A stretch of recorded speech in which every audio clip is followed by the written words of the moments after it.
talk about it. Why do niggas keep testing Charleston White? Why do they keep coming out they fucking necks to test Charleston White and keep making themselves look like fools on the goddamn interwebs?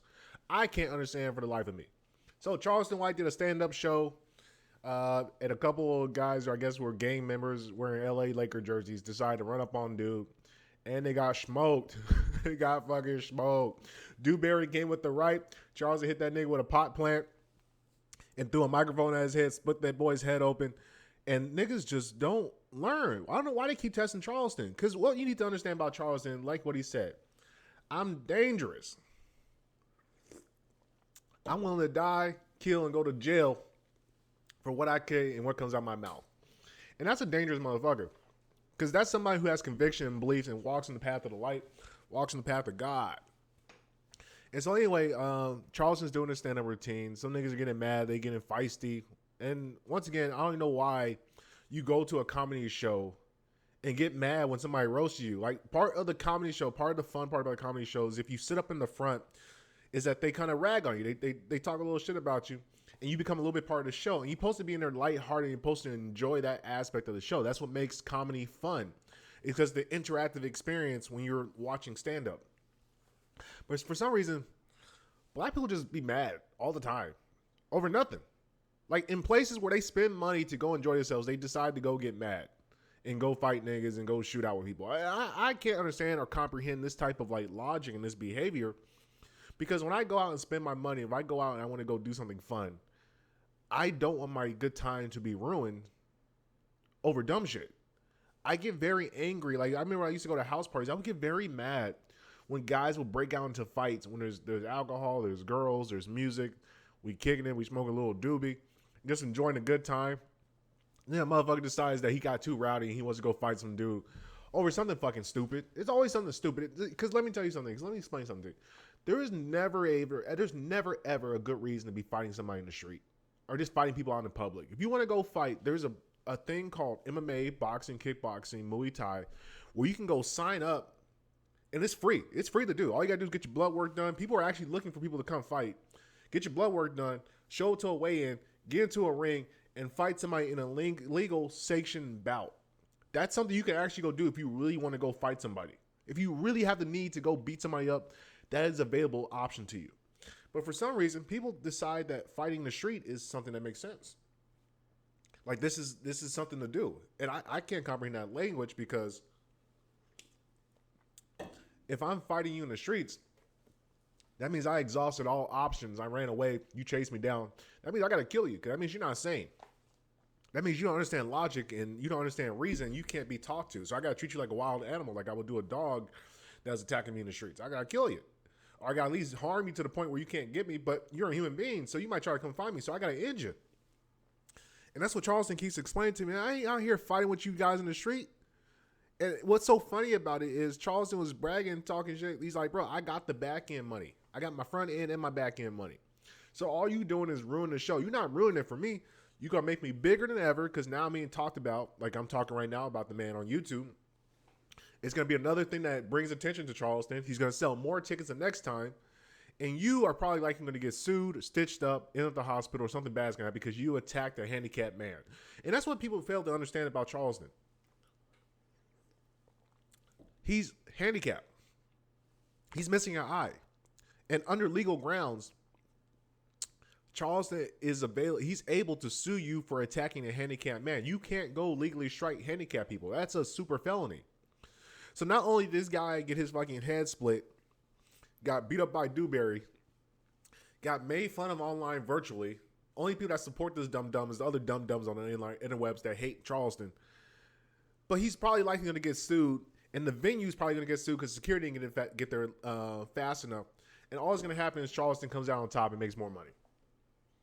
And once again, this is why foresight is so important as a man, because you should be able to foresee these things happening to you before they happen to you. And this is why making emotional decisions as a man always comes back to bite you in the ass. That's why man's a natural problem solver, and he has to be able to examine things, look out in the future, and understand, hey, look, I probably should have made this choice, because if I make this choice, it's going to give me a bad outcome in the future. So it's more better than me to keep a cool head, chill back, relax, and just go about life and enjoy the show. But niggas coming there with that emotional twin sister energy, which we talked about in my last podcast with Mr. Apex and Thought, that a lot of men are carrying twin sister energy. They're carrying feminized energy. That's what girls do. Girls get emotional and they want to go fight somebody. Guys, you're supposed to be able to say, hey, look, I'm at a comedy show. I paid to be here. It's not like he came to insult me in my own home or something like that. I paid to go sit in the front row, understanding that at a comedy show, the guy does a little bit of crowd work and he makes fun of people that are in the crowd. That's part of the fun of the comedy show. And once again, men are displaying their inability to be able to think and process, and especially a lot of times it's Asiatic / black men that are always constantly doing this. They're always in their feelings, emotional, saying, ain't nobody can call me out my name. Ain't nobody gonna call me a bitch. Brother, who gives a goddamn? Are you getting paid? Are you getting paper? They can say whatever they want to say about you, but if they ain't slowing my paper up, they ain't stopping me from eating or messing up my territory or doing something that causes an affair in my business to go down, what do I care? Man, I'm on YouTube. People say all types of crazy shit to me on YouTube. I don't care. It's YouTube. The people ain't even real. Most of the people are sad and miserable in their own existence in life. And that's like the type of energy. You got to have value for yourself and understand there's always going to be people that are going to hate on you. There's always going to be people that are going to talk shit about you. There's always going to be people that are going to try to derail you from what you're doing in your proper situation. Fuck them.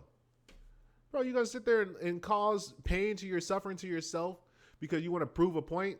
Now, the funny thing is Charleston did get tackled, but guess what? Security got to the guy, probably beat him up and took him off him. And Dewberry got the other guy, beat the other guy up. The other guy was probably dazed with that microphone hit in the face. And it's just funny. It really is funny because every day Charleston proves more and more again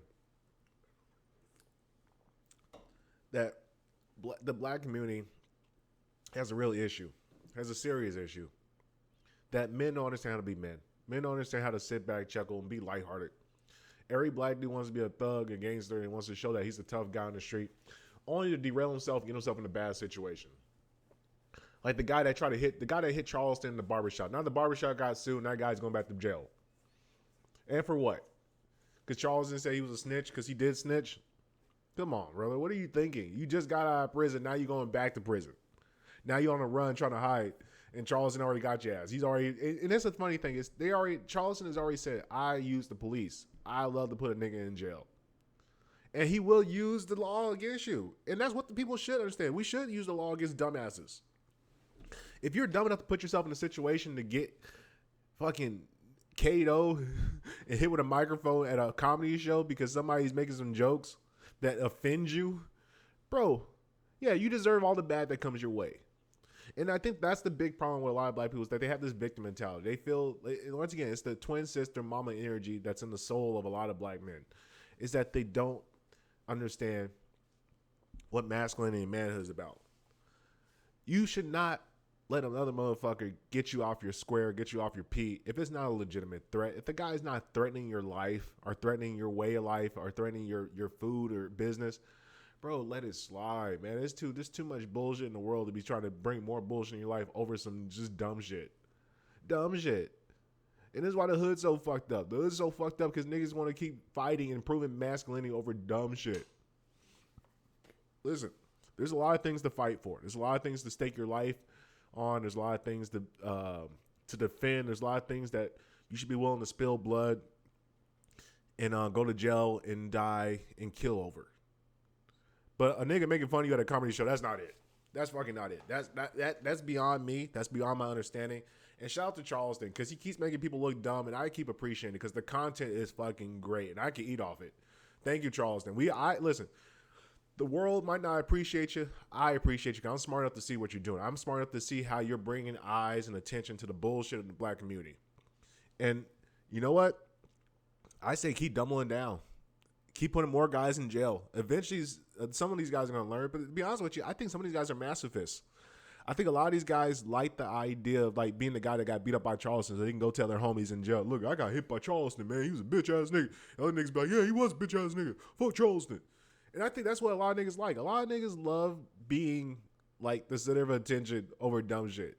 And once again, this is the twin sister energy of a lot of black men, where they don't want to be celebrated because they did something well, and they were productive, constructive members of society, they want to be just celebrated because they did some shit that got eyes and attention. And it's like the Sukiana and Sexy Red type shit. Like, none of that shit is productive or constructive or helpful to the black community.